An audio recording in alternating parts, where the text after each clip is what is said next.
Desire to be like a science teacher? I guess that's kind of what I do in a sense, you know. But yeah, I enjoy science, and I enjoy trying to find ways to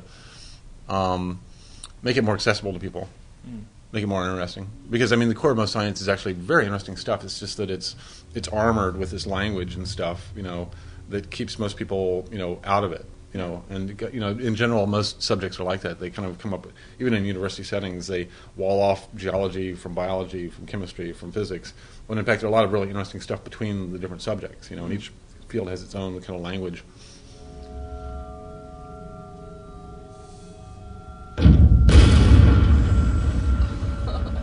Just we use things like that to start. You know, we have other tools that can kind of add water more incrementally. Whoa, that's way too fast. And then we have, you know, tools for modifying the surface. So you basically can kind of sculpt whatever you want using the UFO. So this is actually a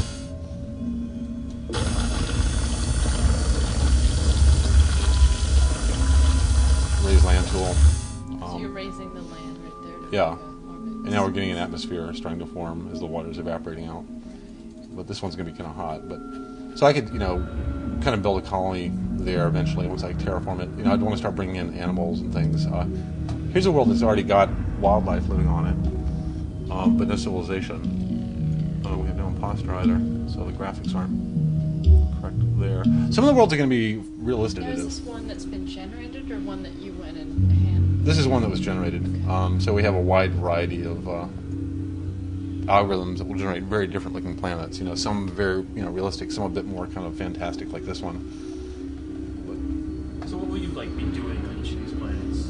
What's the gameplay at that point? It depends on what level the planet's at. If it's a wild planet like this, I might be using it to collect specimens, you know, that I can use to then populate other planets, or even trade with alien races. I might be playing the uplift game, you know, where I can actually use a monolith to make some of these guys intelligent eventually.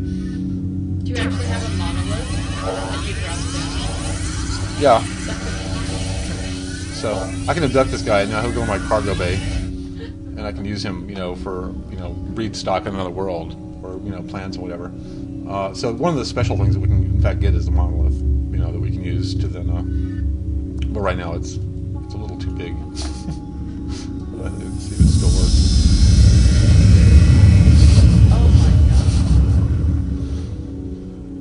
But you basically use that with a certain species and then come back, you know, many hours later and see what civilization they built. So when I come back, it'll basically make one of the species on this planet intelligent.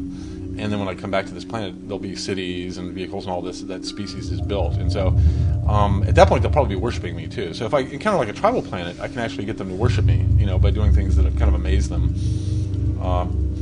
And which has, you know, impacts later in the game. You know, if these guys worship me, then they're like kind of a very strong colony. But this is just my home system. If I pull back to the interstellar, so this is interstellar space. So the galaxy is actually quite large. I mean, this is several hundred stars in this region, but it's a pretty small region of the entire galaxy.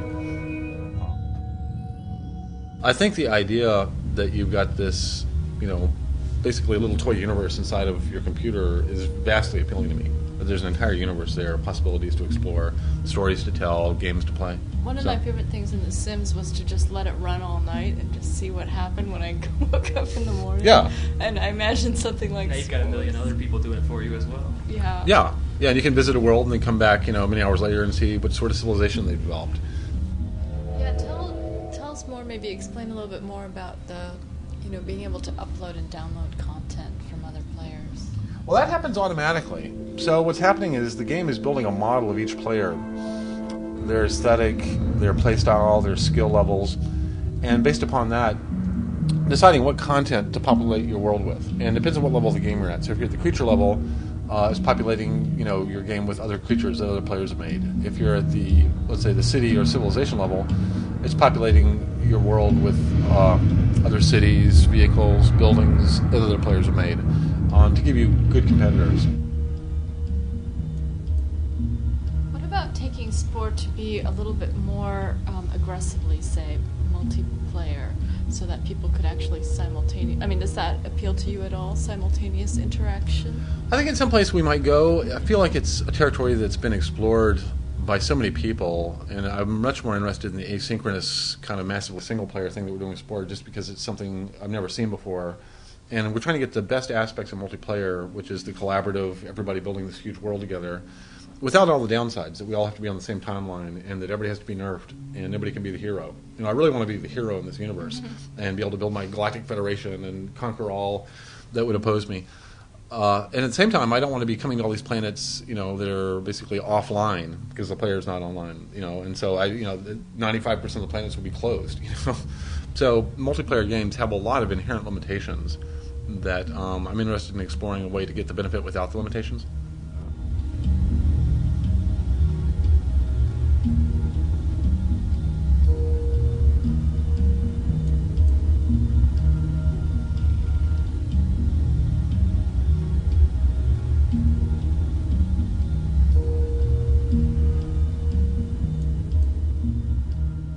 In some sense, it's about stepping back and getting a sense of, all the different things the universe is made of at all the different scales. And so, even though we treat it very playfully, the rough idea that, you have planets and that they can form life with the right conditions, and that life kind of evolves and can become intelligent. And the kind of very rough thing about both the entire, history of life and the possible future of life is a perspective that we very rarely get. We're usually stuck at one little moment in time. And so it's not just scales of space, but it's also scales of time. And stepping way back and saying, what does life potentially mean in regards to the overall universe?